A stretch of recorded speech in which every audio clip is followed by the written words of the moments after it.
Chapter 21. Now the Lord was gracious to Sarah as he had said, and the Lord did for Sarah what he had promised. Sarah became pregnant and bore a son to Abraham in his old age at the very time God had promised him. Abraham gave the name Isaac to the son Sarah bore him. When his son Isaac was 8 days old, Abraham circumcised him as God commanded him. Abraham was 100 years old when his son Isaac was born to him. Sarah said, God has brought me laughter, and everyone who hears about this will laugh with me. And she added, Who would have said to Abraham that Sarah would nurse children? Yet I have borne him a son in his old age. The child grew and was weaned, and on the day Isaac was weaned, Abraham held a great feast. But Sarah saw that the son whom Hagar the Egyptian had borne to Abraham was mocking.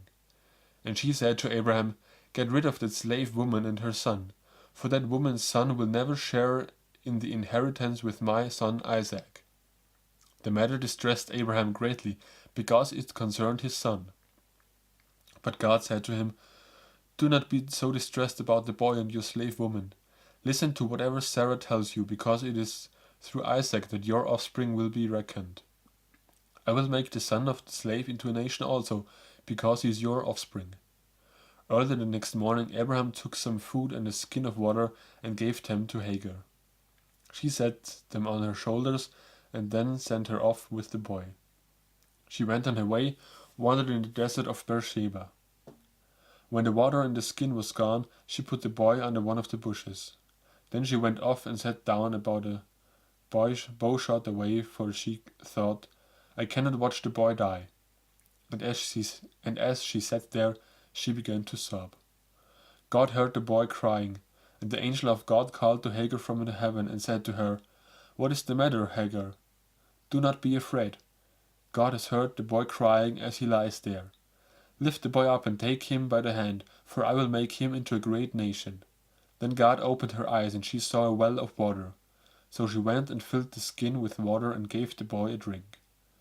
God was with the boy as he grew up. He lived in the desert and became an archer.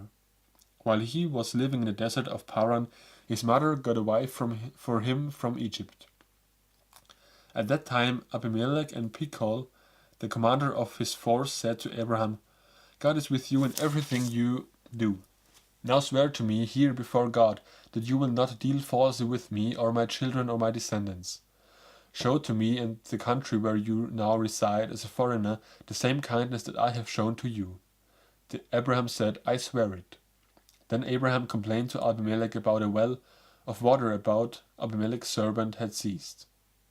But Abimelech said, I do not know who has done this. You did not tell me, and I heard about it only today. So Abraham brought sheep and cattle and gave them to Abimelech, and the two men made a treaty. Abraham set apart 7 ewe lambs from a flock.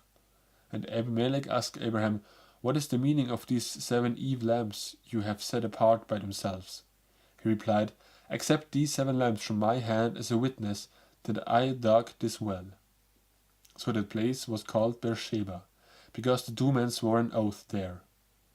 After the treaty had been made at Beersheba, Abimelech and Phicol, the commander of his forces, returned to the land of the Philistines. Abraham planted a tamarisk tree in Beersheba, and there he called on the name of the Lord, the eternal God. And Abraham stayed in the land of the Philistines for a long time.